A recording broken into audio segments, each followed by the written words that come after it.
Right, I thought I'd do something a bit different today. It's blooming freezing now, so I thought I'd just come outside.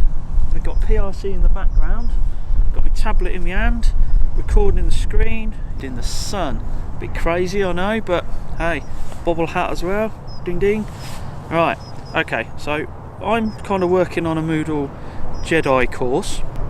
I'm going through all various different things on a Moodle page, and what I thought I'd do is look at activity completion in its various forms. On the screen, just flick you over to the screen now, I've got a little block there with 3 resources on with 3 different types of activity completion set on them. So first one, no activity completion. If you look over to the right of that word edit, so you can edit the resource, you'll notice there's no square there. So basically a learner can go in there, do an activity, whatever it might be. In this case it's just a URL to a web page, and nothing happens in terms of completion being flagged within the Moodle course. I'm going to show you to set these 3 up in a minute. The middle one, resource 2, is students can manually mark this activity as complete. They can literally go to that square and tick the box. They can hit it and it will put a tick in for them.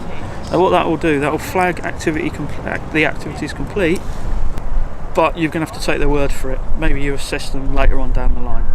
Now, resource 3. This is the most powerful one of the 3. This is an activity based on a condition you set within that resource. So, in this particular one, it might well be that the activity needs to have 80% out of 100 for the activity to be marked as complete. Basically, you can do all that kind of thing. You could do 5 out of 10, you could do 2 out of 10, you could do 10 out of 10, it's up to you. Now what that leads on to later on is that some activities might have access restrictions on them based on that grade. So they do this activity, they get out of 10, yes they've passed and it's flagged it as complete.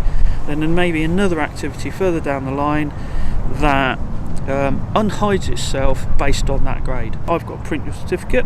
The activity resource 3, activity based on a condition, is marked as complete. So if that condition activity ticks on the right there, then this print your certificate link will show, which is something I've created in Moodle this week. How do we change these activity completion flags, if you like, for each of them? So let's go on to the top one and we go edit settings. And if I just scroll down the page now, I've got 2 settings there on the bottom, restrict access and activity completion. Those are the 2 I'm talking about. So if you look at the bottom one, activity completion, this one's set as completion tracking, do not indicate activity completion.